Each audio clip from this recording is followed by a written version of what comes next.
There are three types of people who come to seeking.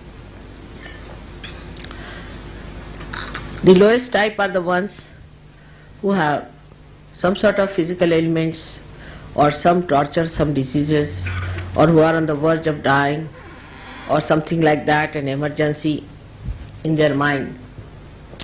So they come to Sahaja.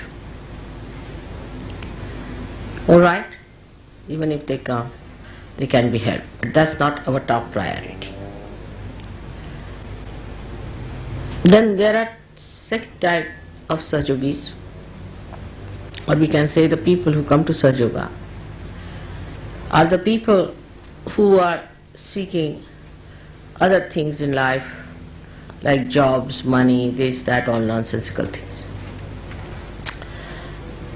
But among them, there are some people who want to know the cause of the problem, why they are like that.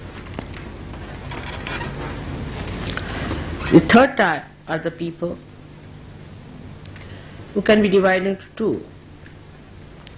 One, the type that seeks balance, dharma, righteousness, because they find in the world people are so horrible, so mischievous, so dangerous, so restless. They get worried about all the worldly turmoils that are on. They get shocked,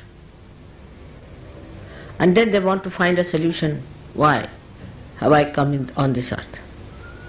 This is one type, as we call bahirmukhis. The ones whose attention is outside, but in a very subtler way, in a very divine way. The second ones in the same category are the ones who are seekers, who have been seeking in ages. They have been seeking in many lives.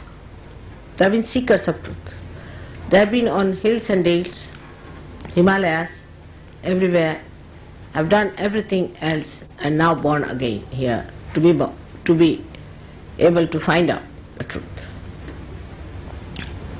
These are called as antarmukhis. These are the people who are inward. So the first priority we have to have of the third category, both the types are equally important. But after becoming realized, when you get your realization, then you achieve both the qualities simultaneously. You become a yogi inside and connected with the whole world.